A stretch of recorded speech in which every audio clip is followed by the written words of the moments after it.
Selamat pagi Bapak Ibu dan anak-anakku yang terkasih di dalam Tuhan. Sebelum kita melakukan setiap aktivitas kita pada pagi hari ini, kita akan merenungkan sebagian dari firman Tuhan. Sebelumnya kita berdoa. Tuhan yang baik, kami siap untuk mendengarkan firman Tuhan. Kami siap untuk merenungkannya. Berkati kami Bapa sehingga kami dapat mengerti. Dalam nama Tuhan Yesus kami berdoa. Amin.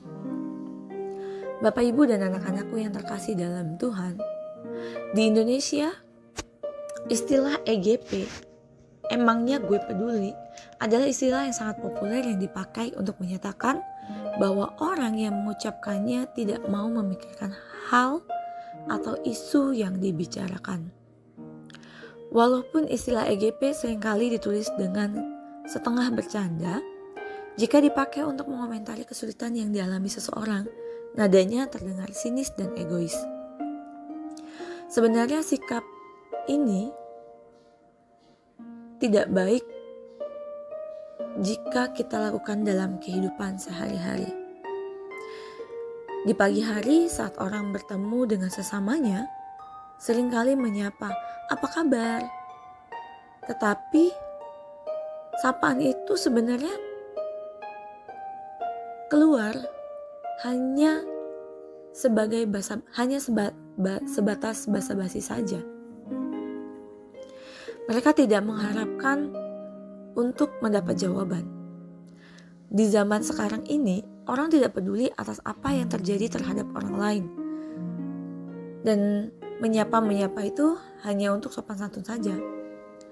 Ada banyak orang yang berpendapat bahwa sebagai manusia yang ingin hidup tentram, sebaiknya mereka tidak melihat, mendengar, atau membuat komentar apa-apa atas apa yang terjadi di sekelilingnya.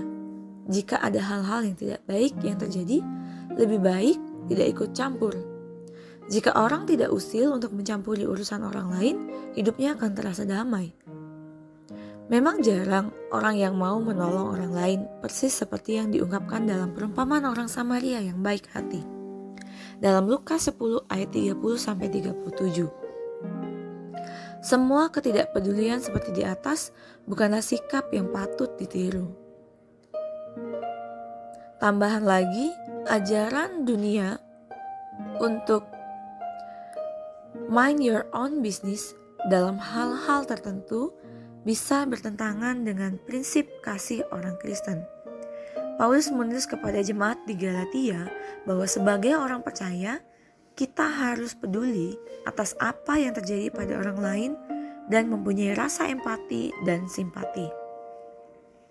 Tidak hanya jika kita melihat orang yang menderita secara jasmani. Jika kita menjumpai orang yang sakit rohaninya, maka kita harus mau memimpin orang itu ke jalan yang benar dengan lemah lembut, sambil menjaga diri sendiri, supaya kita sendiri jangan kena pencobaan. Sikap EGP atas kerohanian orang lain bukanlah sikap orang Kristen yang baik. Dan sikap peduli kepada orang lain bukan hanya tugas para pendeta. Pagi ini firman Tuhan mengingatkan kita bahwa jika kita tidak peduli atas cara hidup orang lain, kita secara tidak langsung membiarkan mereka jatuh dalam kesulitan atau hidup dalam dosa. Dapatkah kita melaksanakan hukum kasih selagi kita tidak peduli akan keadaan orang lain? Sudah tentu itu tidak mungkin.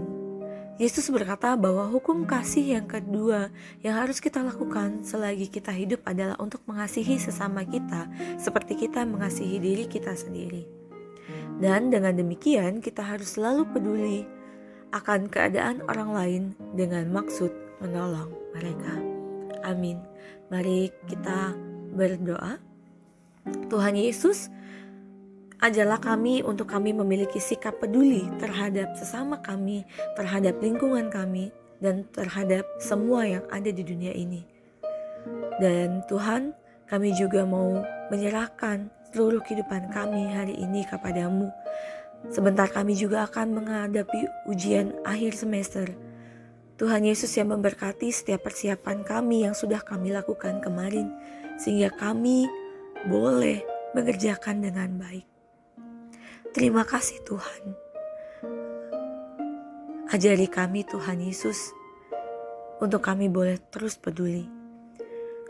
Buat kami Tuhan untuk kami boleh jujur dalam mengerjakan pelajaran kami. Di dalam nama Tuhan Yesus kami berdoa. Amin. Selamat pagi, selamat beraktivitas. Tuhan Yesus memberkati.